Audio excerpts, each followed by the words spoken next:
Hello, beautiful humans, and welcome to the Mental Wellness Wake Up Show.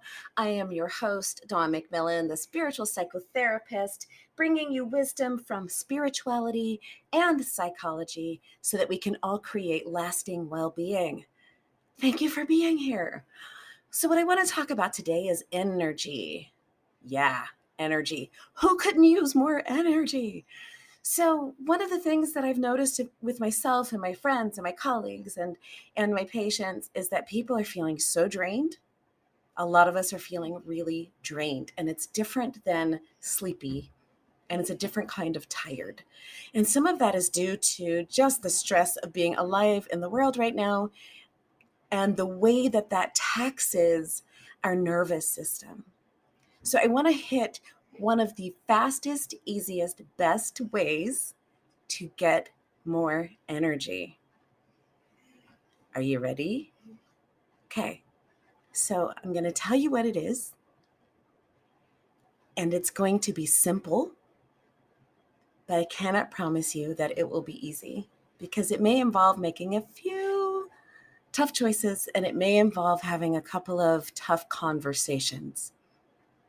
So, one of the ways that you are losing energy on a regular basis is through your relationships. Yes.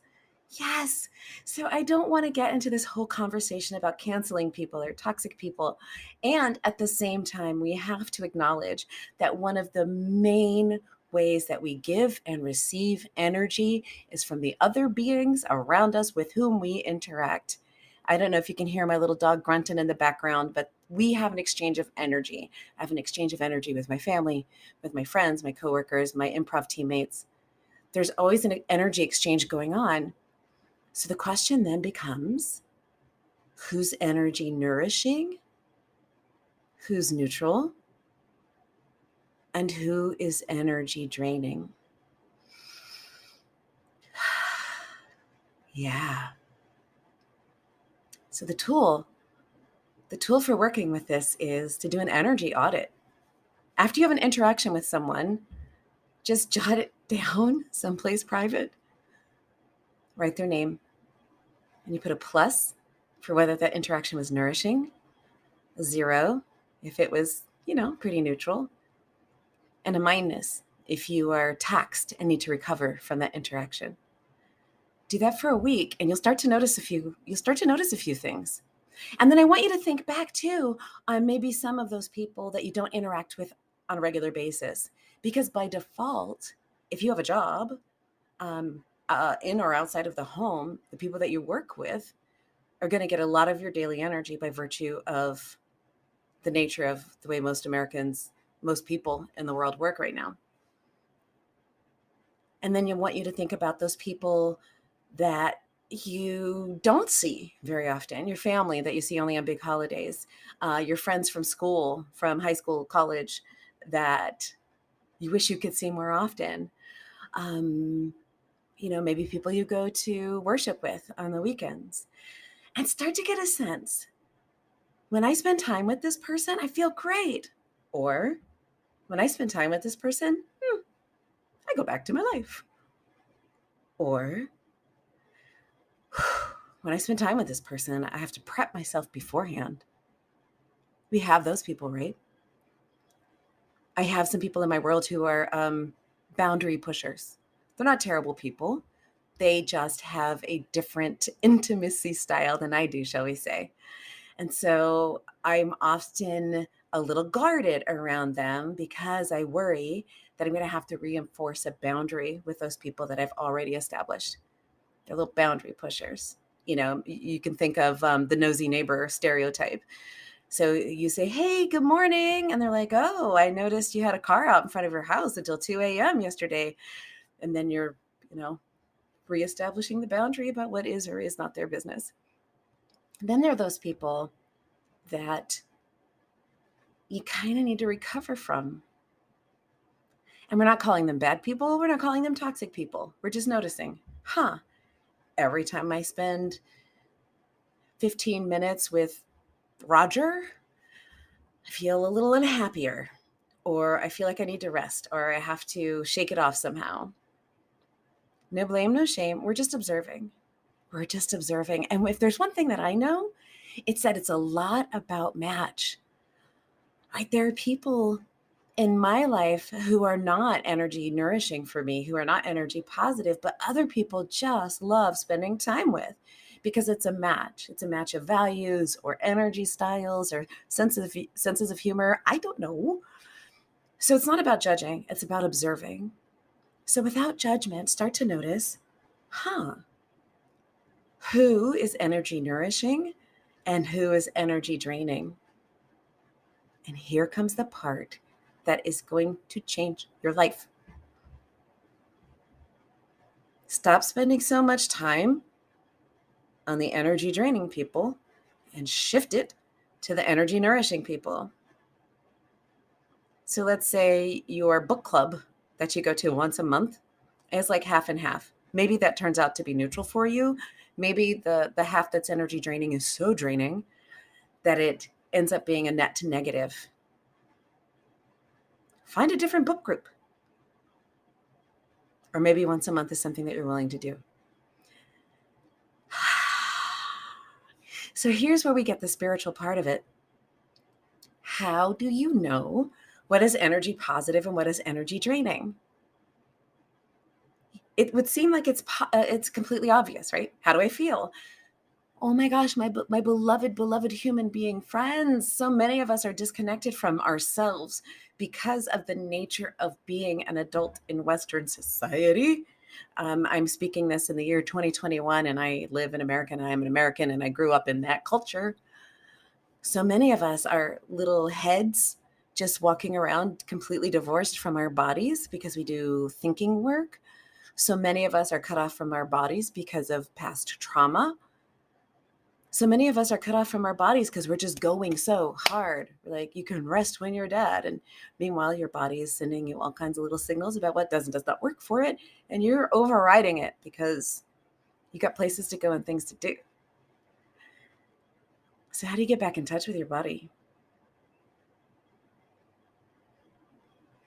You know this one's coming.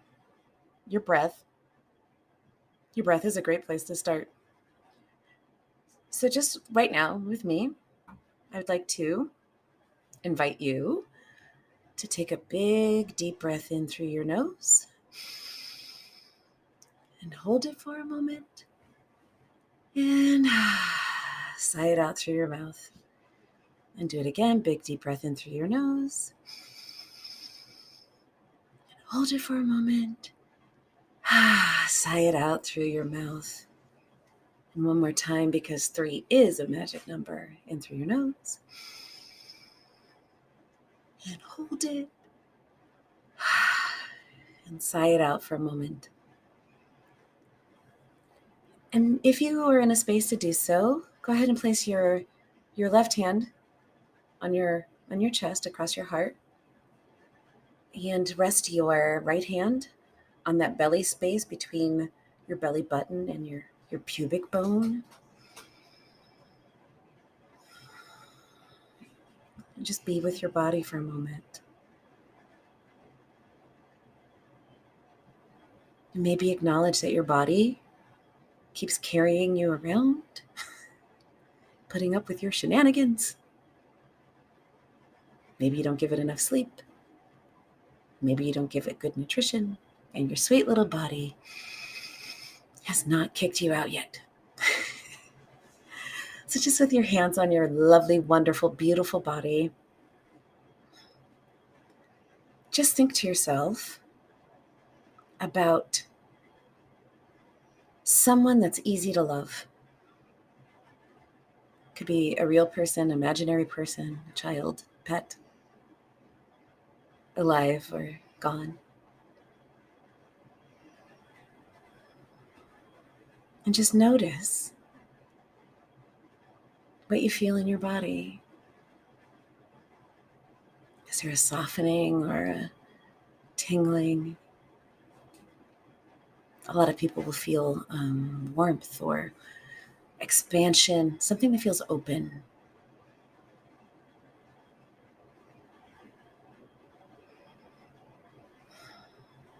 And now just think about Notice that, mark it. And now think about, I don't know, the last person who cut you off in traffic, or the last little fight you had where you were thinking of all the things you could have said or should have said afterwards. And just notice what that does to your body.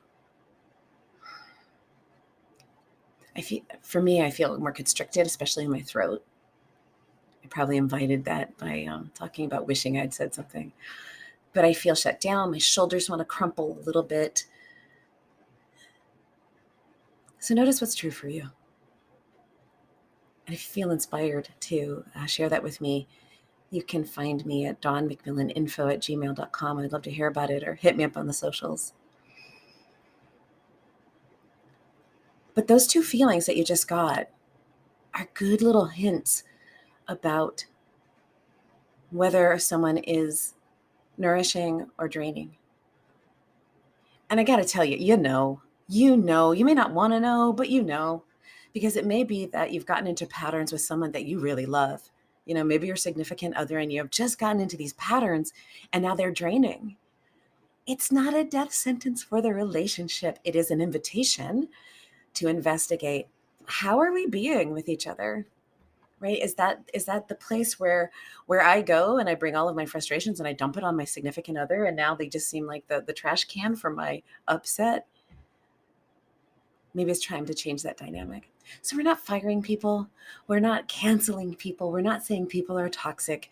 We're doing an audit.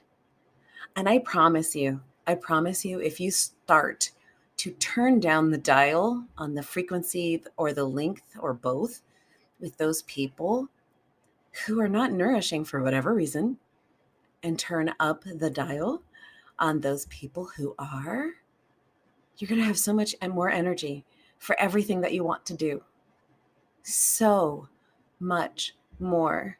One thing that's been working really beautifully for me is being off my phone a little bit.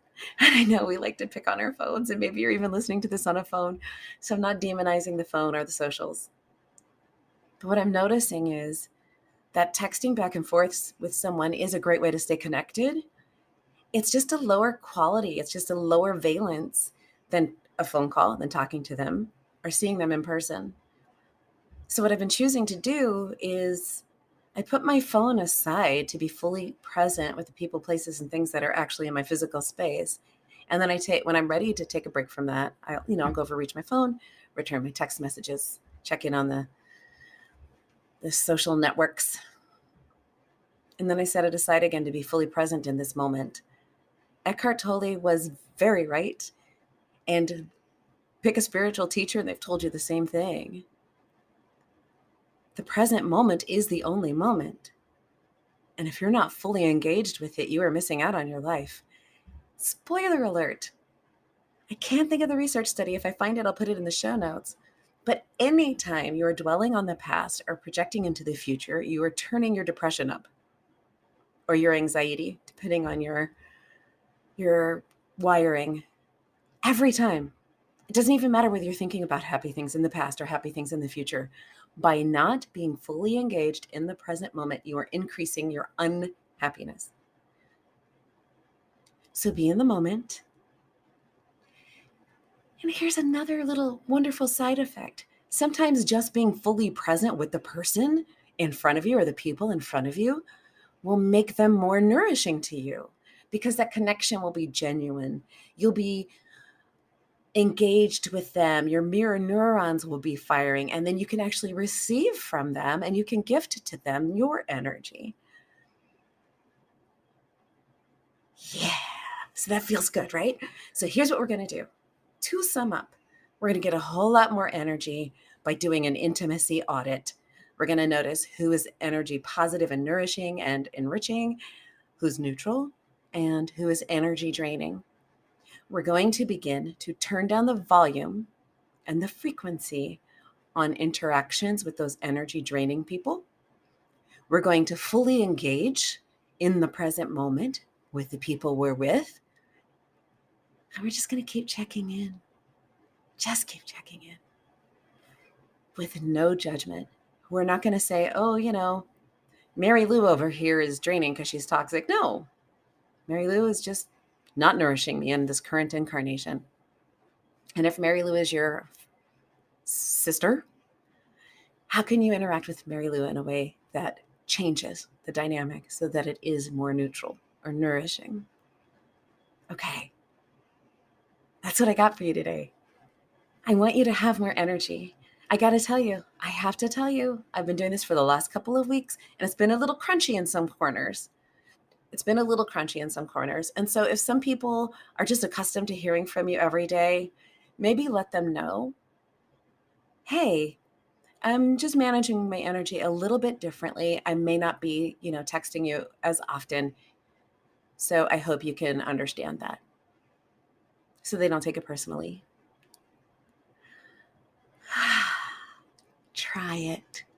Try it. Try it. More energy is more better because I know you have gifts that you are here to bring to the world. And the more energy you have to share with the world, the more grateful we all get to be for your contribution. Okay. I can't wait to hear how this goes for you. So as we are wrapping up this episode, I want to ask you to do me a favor and like and subscribe and share, because that makes a world of difference to me over here and our little team so that we can get the word out to more and more people. I am wishing you a glorious, glorious week. And let me please remind you that you are whole, perfect, and complete, just the way you are. And you are worthy and deserving of all good things. All right. See you next time.